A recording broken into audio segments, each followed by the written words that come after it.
Oi pessoal, tudo bom com vocês? Hoje eu vou conversar um pouquinho a respeito dos relacionamentos falidos. Como é que a gente pode detectar quando um relacionamento já chegou no seu momento final e o que a gente pode fazer, talvez, para trazer um pouco mais de qualidade para esse relacionamento que não está tão legal. O meu nome é Patrícia Florenzano e você está no Psiconversa.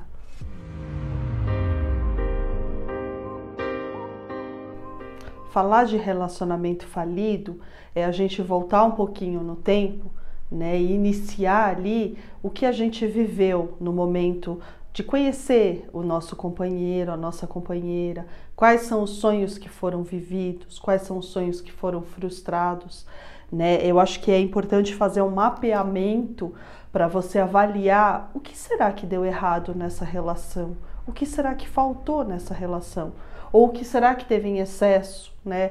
Muita briga, muito descontentamento, muita raiva, muita culpa, né? Muitos ciúmes, enfim. O que esse relacionamento ele foi, qual é a identidade dessa relação para que ela tenha chegado em algum momento e você tenha percebido que talvez se trata de um relacionamento falido. Eu acho que uma das coisas principais que um casal vive quando ele percebe que ele está numa relação fracassada é o medo da separação. O medo ele ronda muito os casais, porque os casais, no momento da concepção desse casal e da união, eles se tornaram um nós, né? O eu e o ele era fundido, era uma única pessoa, era o casal. E esse casal cria uma identidade frente aos lugares que são em comum, as festas, os jantares, enfim, aonde esse casal está, ele cria essa identidade do casal. Quando há a separação, há a individualização do movimento casal e às vezes as pessoas não têm tanta força para lidar com essa identidade, essa nova identidade. Eu saí da vida de casado para a vida de solteiro, existe uma ruptura e isso é muito comum, muitos casais trazerem que é uma dificuldade, né? Então eles acabam ficando numa rotina, estagnados, desconfortáveis, mas eles já estão acostumados, entre aspas, a ficar naquela rotina. Então tá ruim, mas tá bom, vai. É melhor assim do que talvez se eu fosse tentar algo diferente disso.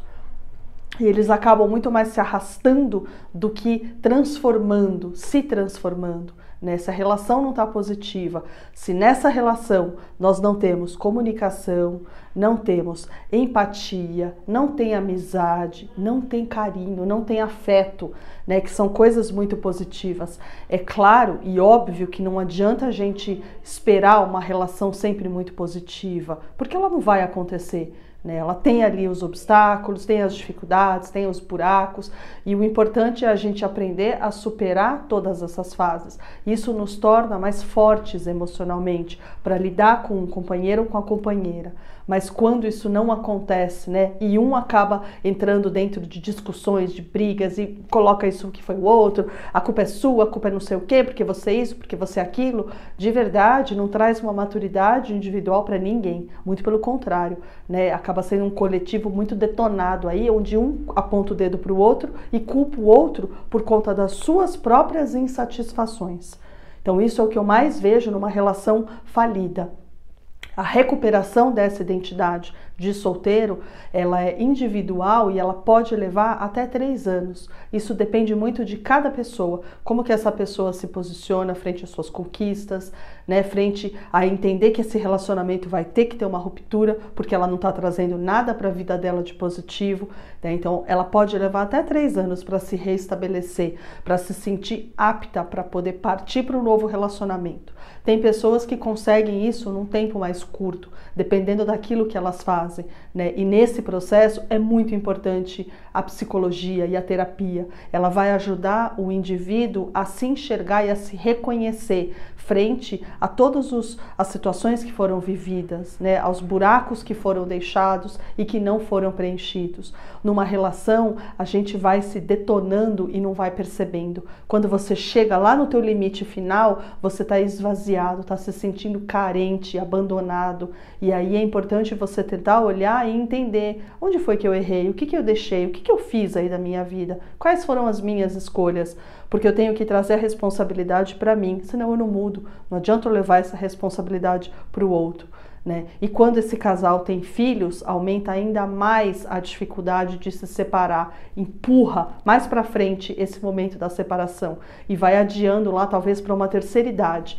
Né? Vamos deixar os filhos crescerem, terem a sua vida, serem produtivos, serem independentes. Depois eu penso em mim, e isso é muito comum. Os casais vão se deixando, vão se entregando e não vão entendendo que eles também podem ser felizes. Né? Então, não deixe o relacionamento chegar lá atrás. Se você percebe que você está vivendo situações desconfortáveis, analisa a sua responsabilidade e tenta se comunicar. Tá difícil, não sabe por onde começar? Procura um psicólogo. Ele vai te orientar e vai te ajudar nessa busca interior. Isso é extremamente importante. É o que eu sempre falo para os meus pacientes. Se você tem uma vida saudável, você vai ter um casamento e uma relação muito saudável, porque isso depende de cada um. Depende da estrutura que você cuida e enxerga da sua própria vida. Se eu não estou bem comigo mesma, se eu estou largada, estou decepcionada, entendo que eu não tenho conquistas nenhuma, eu levo isso para minha relação também. A relação pesa, ela não é positiva. Então cada um precisa cuidar de si, para que juntos ambos consigam lidar com aquilo que está faltando no relacionamento. Cada um tem uma estrutura. Quando você faz isso, você permite esse encontro, que é tão importante. Tá bom? Esse foi o meu vídeo de hoje. Eu espero vocês na semana que vem. Muito obrigada e uma boa semana para todos vocês. Tchau, tchau!